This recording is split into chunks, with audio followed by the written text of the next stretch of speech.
올해 기록적인 폭염과 열대야가 계속되고 있어요.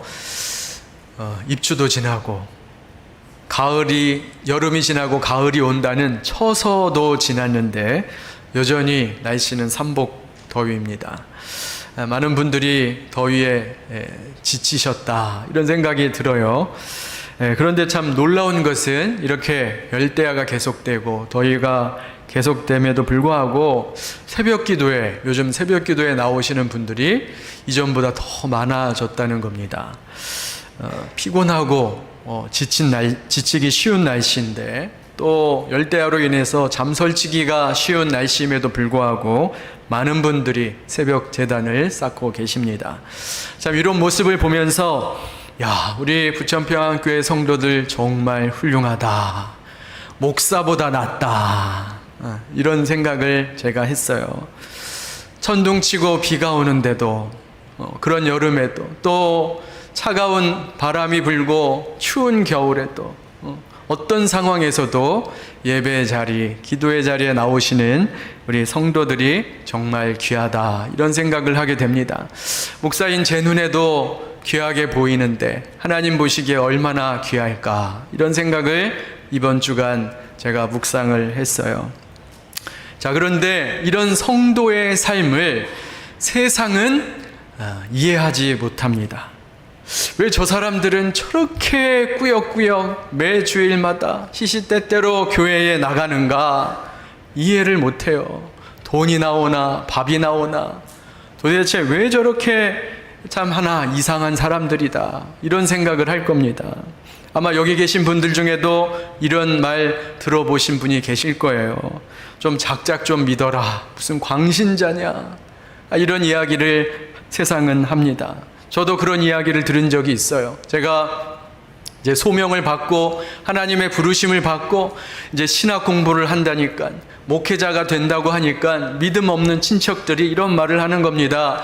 아니 부모가 그렇게 고생한 것을 봤으면서 또 신학이냐. 참 유별나다.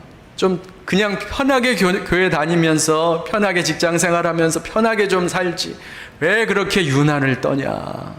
이런 비아냥거리는 소리를 제가 들은 적이 있습니다.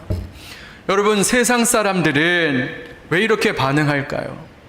왜 성도들의 그러한 모습을 두고 조롱하는가? 그 이유가 오늘 본문 말씀에 나옵니다. 우리 요한일서 3장 1절 다시 한번 같이 읽겠습니다. 자, 시작. 보라, 아버지께서 어떠한 사랑을 우리에게 베푸사 하나님의 자녀라 일컬음을 받게 하셨는가? 우리가 그러하도다. 그러므로 세상이 우리를 알지 못함은 그를 알지 못함이라. 세상이 우리를 알지 못함은 세상이 성도의 삶을 이해하지 못한다는 거예요. 왜 우리가 이렇게 예배에 목숨을 거는지, 왜 성도는 힘들수록 더 기도의 자리에 나오는지 세상은 절대 이해하지 못한다는 겁니다. 왜 그렇습니까? 세상은 하나님을 알지 못하기 때문에, 하나님의 선하심을 맛보지 못했기 때문에, 하나님의 사랑을 경험하지 못했기 때문에 그들은 하나님을 알지 못하고 성도의 삶을 이해하지 못하는 겁니다. 바라기는 여기 계신 모든 분들이 그 하나님의 사랑과 하나님의 선하심을 맛보시기를 주님의 이름으로 축원합니다. 그게 성도예요. 하나님의 사랑을 경험하고 하나님의 선하심을 맛본 자. 그래서 사도 요한이 뭐라고 말합니까? 상반절에 이렇게 말하죠. 보라, 하나님께서 어떠한 사랑을 우리에게 베푸셨는가. 여러분 보십시오. 생각해 보세요. 세상에 이런 사랑이 어디 있습니까? 세상에 어느 누가 자신의 생명을 버려서 우리의 생명을 구할 사람이 어디 있겠어요? 간혹 위대한 사람을 위해서 죽는 사람이 있습니다. 선한 사람을 위해서 죽는 사람이 있어요. 그러나 어느 누구도 죄인을 위해서 대신 죽을 사람은 한 사람도 없는 겁니다. 그런데 천지 만물을 창조하신 창조주 하나님께서 피조물인 우리를 위해서 우리를 구원하시려고 자기 목숨을 버리신 것, 이것이 저와 여러분이 받은 하나님의 사랑인 줄로 믿습니다. 우리가 이 하나님의 사랑을 받았어요. 그런데 이 놀라운 하나님의 사랑을 받은 결과가 무엇인가? 성경은 이렇게 말해요. 저와 여러분이 그 사랑으로 말미암아 하나님의 자녀가 되었다. 하나님의 자녀가 되었다. 그것을 신학적인 용어로 양자 되었다 그래요. 입양하는 거 아시죠? 고아와 같았던 우리를 하나님께서 자신의 자녀 삼으셨다는 뜻입니다. 우리가 지금 내가 누구인지 이제 알았습니다 라는 성도의 정체성에 대한 말씀을 계속 배우고 있는데, 성도의 정체성 중에 가장 중요한 것 중에 하나가 바로 이것입니다. 나는 사랑받는 하나님의 자녀다. 같이 한번 우리 선포해 보겠습니다. 따라해 보세요. 나는 사랑받는 하나님의 자녀다. 아멘이세요? 네. 나는 사랑받는 하나님의 자녀다. 이게 우리의 정체성이에요. 그러면 사랑받는 하나님의 자녀라는 것의 의미는 무엇인가? 사실은 너무나도 많아요. 그 말 속에 담겨 있는 내용들은 너무나 많은데 시간이 한정되어 있으니 두 가지만 우리가 살펴보고자 합니다. 여러분, 내가 하나님의 자녀가 되었다는 뜻은 뭘 의미하는가? 첫 번째로 우리가 하나님의 형상을 물려받았다는 뜻입니다. 요한일서 3장 9절입니다. 읽진 않았지만 본문에서 우리 3장 9절 같이 한번 읽겠습니다. 자, 시작. 하나님께로부터 난 자마다 죄를 짓지 아니하나니 이는 하나님의 씨가 그의 속에 거함이요 그도 범죄하지 못하는 것은 하나님께로부터 났음이라. 하나님의 자녀는 어떤 존재인가? 하나님의 씨를 받은 자라는 거예요. 하나님의 씨가 그의 속에 거함이요, 다른 말로 하면 하나님의 형상, 더 쉽게 말하면 하나님의 DNA가 우리 안에 있다는 겁니다. 여러분, 모든 부모들은 자녀에게 유전자를 물려줍니다. 반대로 모든 자녀들은 부모로부터 유전자를 물려받습니다. 그런데 이 유전자의 힘이 얼마나 강력한지 몰라요. 저희 두 딸이 저의 강력한 유전자를 받았습니다. 특히 입술 유전자를 물려받았는데, 제가 학교 다닐 때 별명이 두 개였는데 하나는 쿤타 킨테였어요. 농구를 좋아해서. 또 하나는 뭐냐? 썰어서 세 접시. 썰어서 세 접시가 무슨 뜻인지 아세요? 그만큼 두툼하다는 뜻입니다. 그런데 그 강력한 유전자가 제 두 딸에게 나타났어요. 궁금하시면 나중에 확인해 보세요. 자, 그런데 감사하게도 입술만 닮은 게 아니라 저희 두 딸은 저를 쏙 빼닮아서 자존감이 높아요. 그래서 자신의 외모에 대해서 아주 만족하고 살고 있습니다. 여러분, 내가 하나님의 자녀라는 말은 뭘 뜻하냐? 내가 하나님의 형상을 물려받았다는 거예요. 내가 하나님의 DNA를 받았다는 뜻입니다. 그럼 어떻게 우리가 하나님의 DNA를 물려받았는가? 창세기에 잘 기록되어 있죠. 하나님께서 아담과 하와를 창조하셨습니다. 그런데 그냥 창조하신 것이 아니라 다른 모든 피조물들은 그냥 말씀으로만 창조하셨어요. 그런데 아담과 하와는 특별하게 창조하셨어요. 손으로 빚으셔서 생기를 불어넣으시고 그러면서 자신의 형상대로 만드셨다. 이렇게 성경에 기록해요. 그러면서 창조하시고 나서 하나님이 뭐라고 하시냐면 보시기에 심히 좋았더라. 영어로 보면 very good 이렇게 돼 있어요. very good. 그러니까 하나님이 아담과 하와를 정말 멋지게 아름답게 창조하신 겁니다. 자, 그런데 안타깝게도 아담의 범죄함으로 말미암아 우리 안에 있던 그 하나님의 형상이 오염되고 변질되었어요. 그 기능을 잃어버렸습니다. 하지만 둘째 아담 예수 그리스도께서 이 땅에 오시고 십자가의 죽으심으로 말미암아 우리 안에 있던 그 하나님의 DNA가 회복되는 길을 여셨어요. 그래서 이제 누구든지 예수를 믿고 성령을 받으면 그 안에 있는 하나님의 형상이 회복되는 줄로 믿습니다. 그게 우리에게 주신 하나님의 은혜예요. 그래서 여러분 꼭 기억하시기 바라요. 내 안에 하나님의 형상이 있다. 내 안에 하나님의 형상이 있다. 저는 예전에 이렇게 생각했어요. 내 안에는 선한 것이 요만큼도 없다고 생각했습니다. 내 안에는 더럽고 추하고 냄새나는 그런 것만 있다고 생각을 했어요. 그래서 저 자신에 대해서 긍정적으로 생각하지 못했어요. 부정적으로 생각했습니다. 다른 사람에게도 부정적으로 대했어요. 제가 한참 그런 생각에 사로잡혔을 때 종종 이런 꿈을 꿨습니다. 꿈이에요. 꿈에 제가 제 몸을 보는데 이런 사마귀 같은 종기 같은 게 제 온몸을 덮고 있는 거예요. 그런데 꿈에 그게 더러운 거래요. 죄라는 겁니다. 그래서 마치 꿈에 욥이 그래 했던 것처럼 제가 그것들을 깨진 돌로 퍽퍽 긁는 그런 꿈을 제가 몇 번 꿨던 기억이 납니다. 그런데 제가 예수님을 믿고 복음을 깨닫고 진리를 알게 되었을 때 알게 됐어요. 아, 그런 생각이 잘못되었구나. 물론 저의 욕심, 탐심, 옛 자아 이런 것은 선한 것이 아니죠. 죄된 것입니다. 하지만 내 안에 계신 하나님의 형상은 선하다는 것을 여러분 꼭 기억하시기 바랍니다. 내 안에 있는 하나님의 형상은 선한 거예요. 내 안에 있는 성령님은 선한 분이십니다. 그리고 성령께서 맺어가시는 성령의 열매는 선한 거예요. 그래서 여러분 내 안에 죄된 것, 나쁜 것만 있는 것이 아니다. 내 안에 좋은 것, 선한 것, 거룩한 것, 하나님의 DNA가 있다는 것을 여러분 꼭 기억하시기 바랍니다.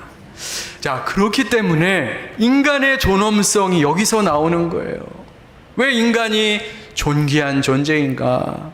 인간은 여러분 우리 보통 쉽게 말하죠. 인간을 동물로 얘기합니다. 고등동물. 절대 아닙니다.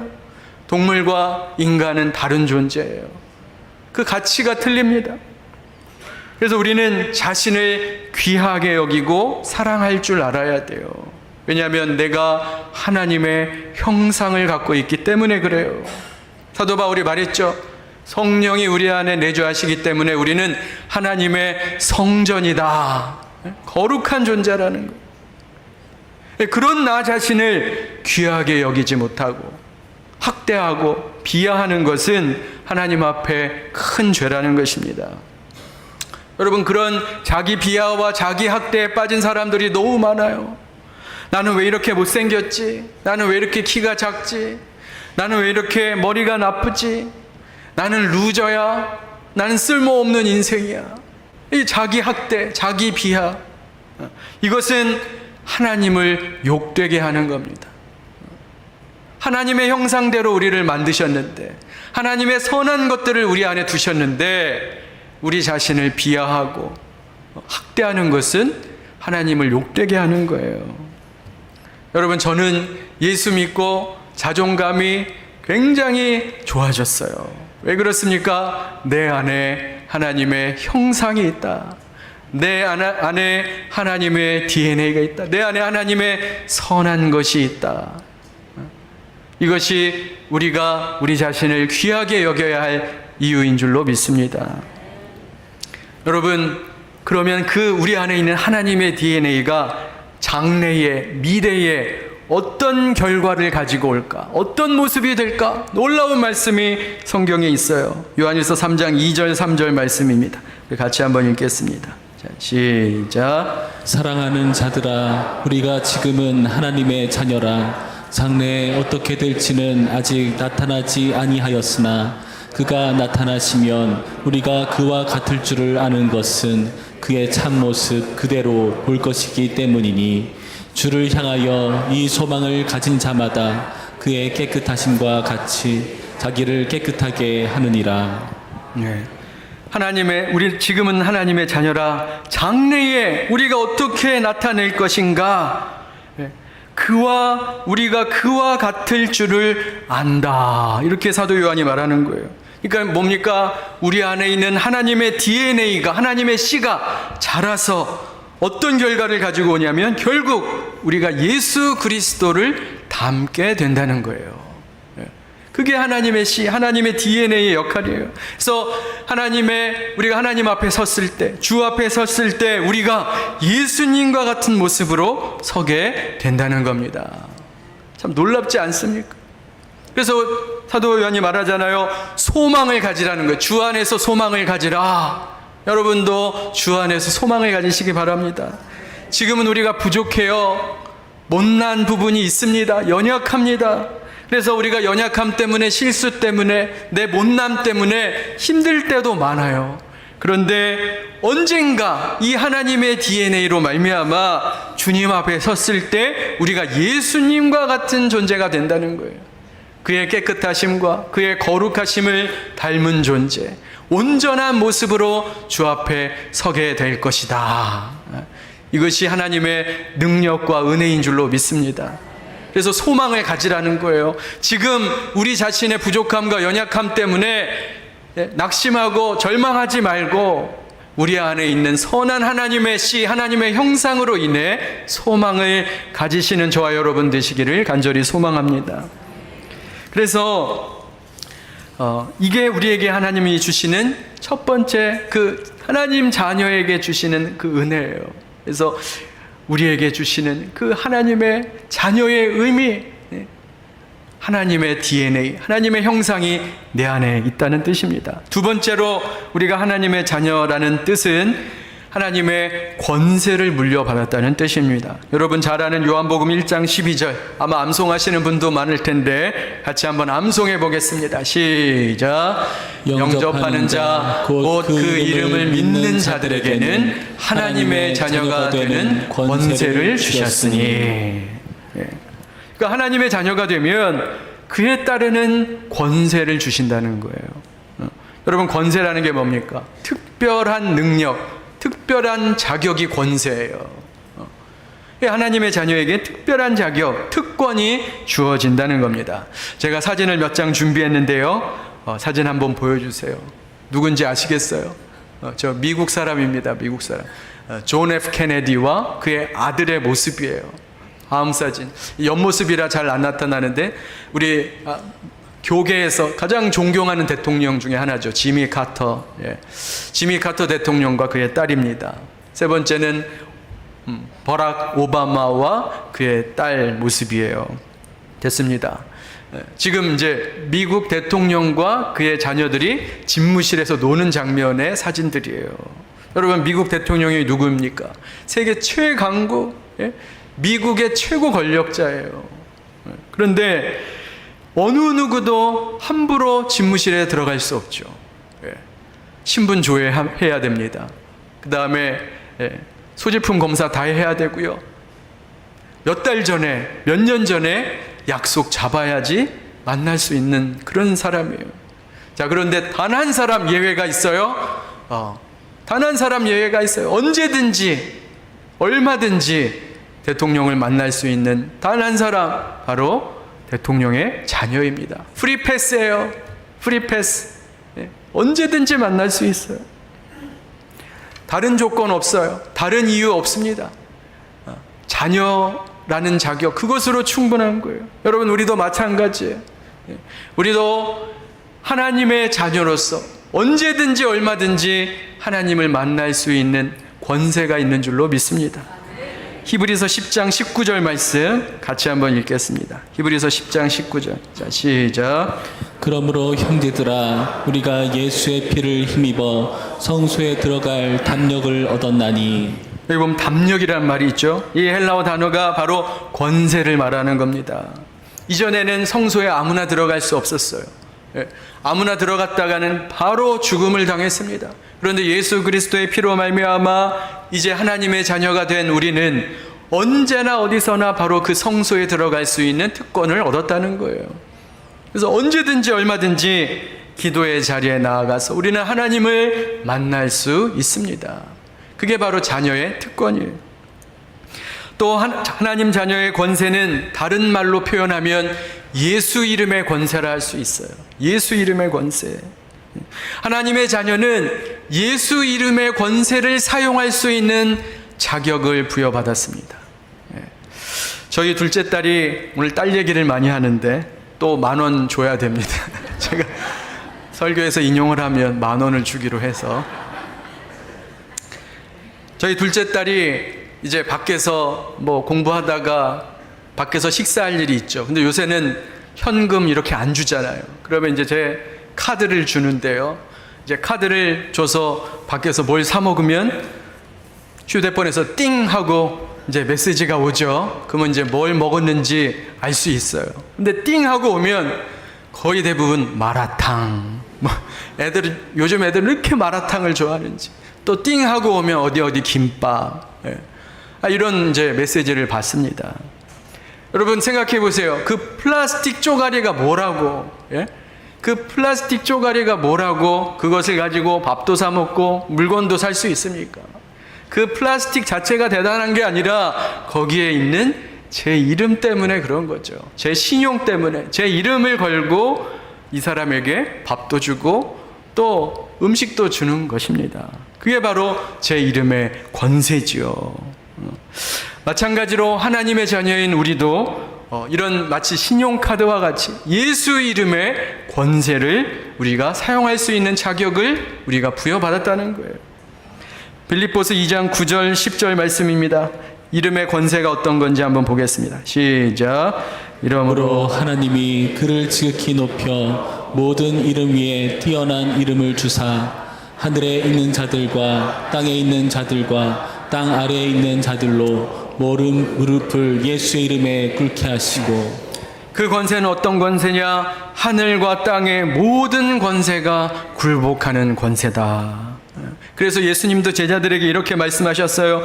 요한복음 14장 14절에 보니까 내 이름으로 무엇이든지 내게 구하면 내가 행하리라. 또 마가복음 16장 17절에 믿는 자들에게는 이런 표적이 따르리니 곧 그들이 내 이름으로 귀신을 쫓아내며 새 방언을 말하며.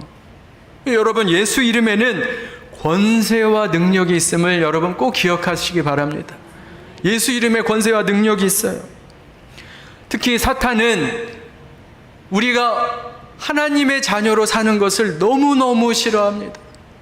어떻게 해서든지 우리로 하여금 낙심과 불안과 염려와 절망 속에 살기를 바라요.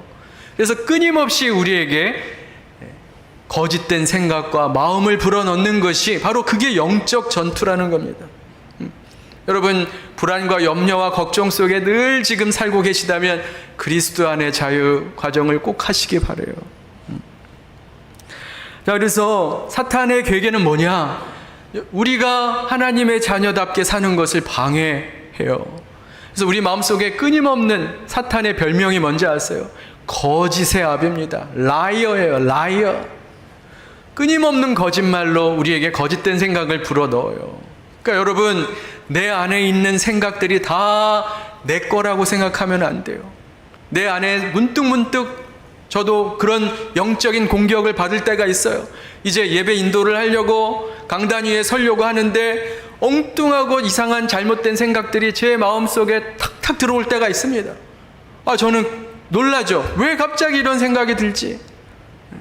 사탄의 영적인 공격인 거예요. 여러분들 여러분의 마음속에 드는 여러 가지 생각들이 다 내 거라고 생각하면 안 돼요. 물론 나의 생각도 있죠. 성령님이 주시는 거룩한 생각도 있습니다. 그런데 거기에는 사탄의 거짓된 생각도 있다는 거예요. 그래서 그걸 잘 분별하셔야 돼요.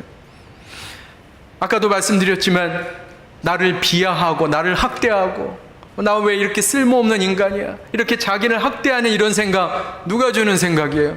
사탄이 주는 생각입니다. 나는 실패자고 아무것도 할 수 없고 무능력하고 무기력한 존재다. 이거 사탄이 주는 마음입니다. 여러분 우리가 하나님의 자녀 된 것이 내 능력과 내 힘으로 된 게 아니에요. 하나님의 전적인 은혜와 사랑으로 우리가 하나님의 자녀가 된 줄로 믿습니다. 내가 여러분 착해서 내가 똑똑해서 내가 그래도 말을 잘 들어서 능력이 있고 실력이 있어서 하나님이 그렇구나 그래서 내가 너를 자녀 삼아야지. 절대 그렇게 하신 게 아니에요. 그런데 사탄은 끊임없이 우리에게 이런 마음을 주는 거예요. 야, 네가 좀 그래도 잘해야, 능력이 있어야 하나님의 자녀가 되지. 이런 마음을 계속 불어넣는 거예요. 사탄이 예수님을 시험할 때도 똑같은 방법을 썼어요.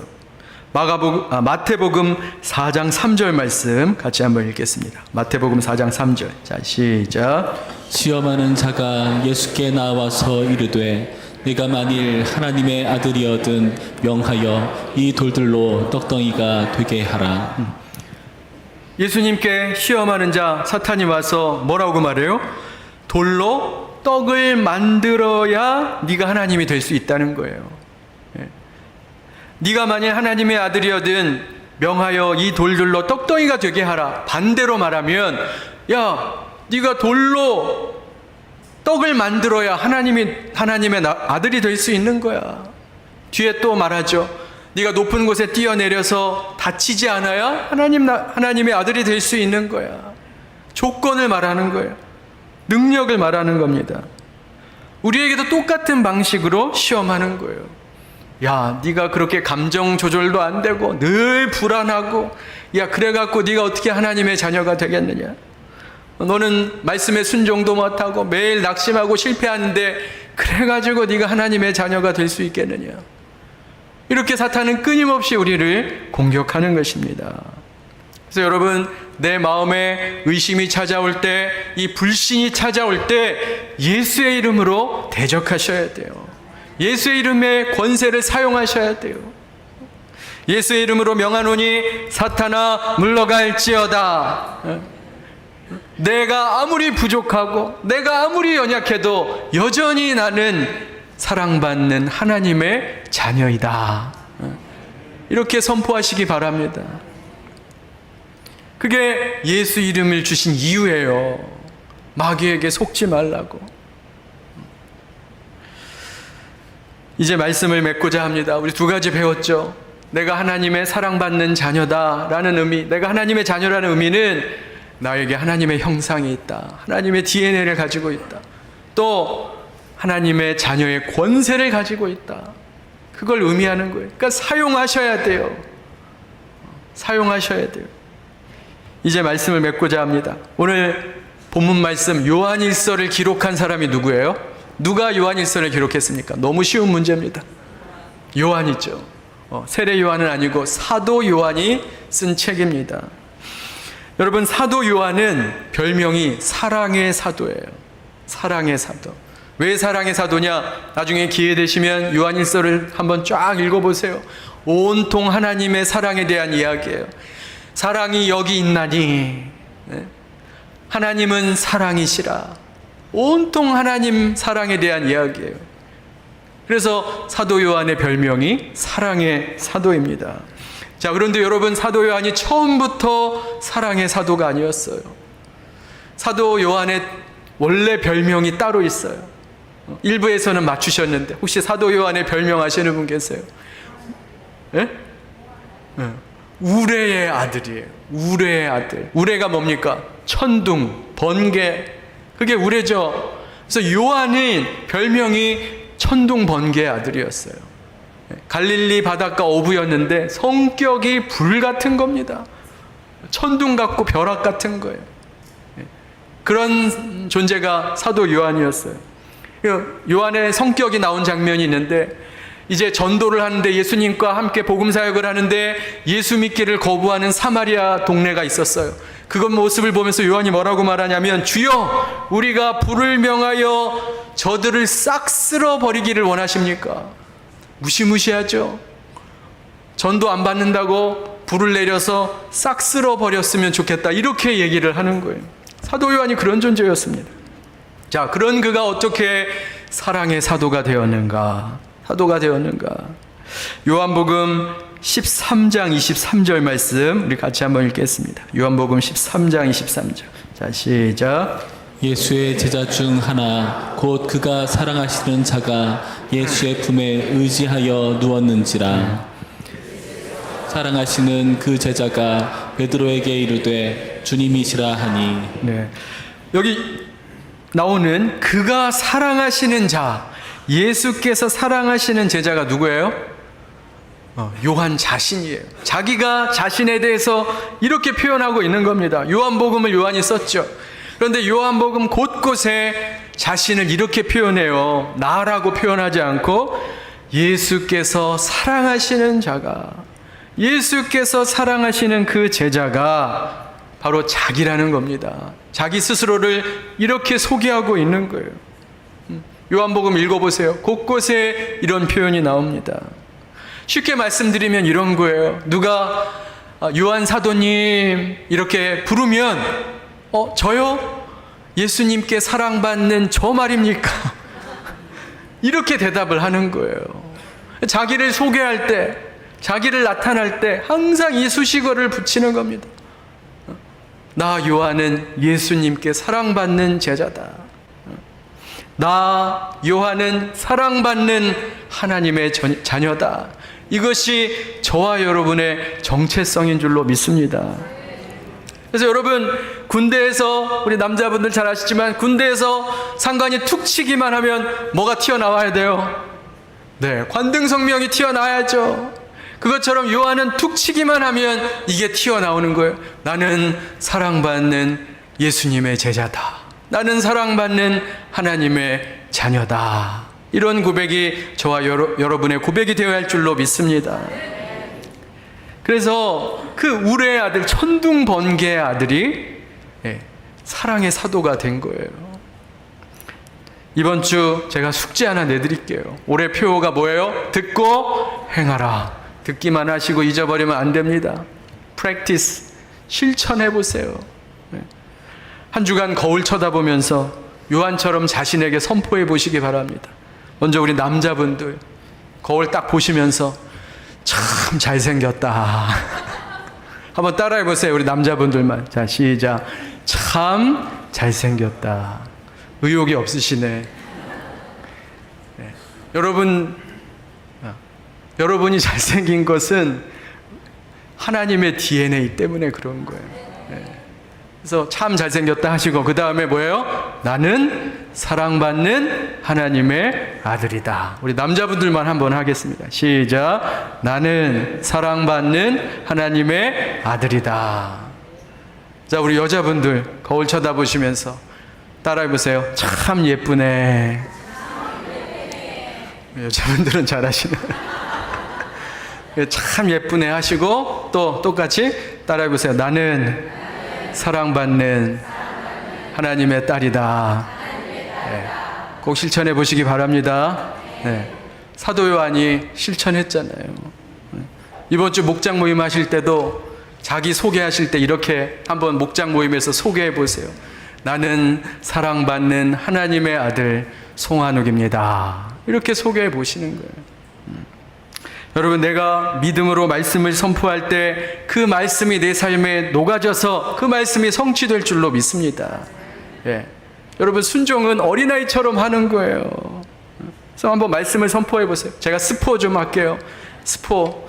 내년에 우리 2025년 표어를 벌써 저는 정했습니다. 표어가 뭔지 아세요? 선포된 말씀이 인생을 바꾼다. 네. 선포된 말씀이 인생을 바꾸는 거예요. 말씀이 뭐 선포한다고 되나? 이런 사람은 평생 말씀의 능력을 체험하지 못해요. 어린아이처럼 해보세요. 여러분, 오늘 말씀 기억해 보세요. 사도 요한이 뭐라 그랬어요? 보라, 우리가 어떤 사랑을 받았는가. 그 하나님의 사랑, 그 놀라운 하나님의 은혜를 기억하면서 그렇구나, 나는 사랑받는 하나님의 자녀구나, 이것을 깨닫고 평생 그 은혜 가운데 살아가시는 저와 여러분의 삶이 되시기를 주님의 이름으로 축원합니다.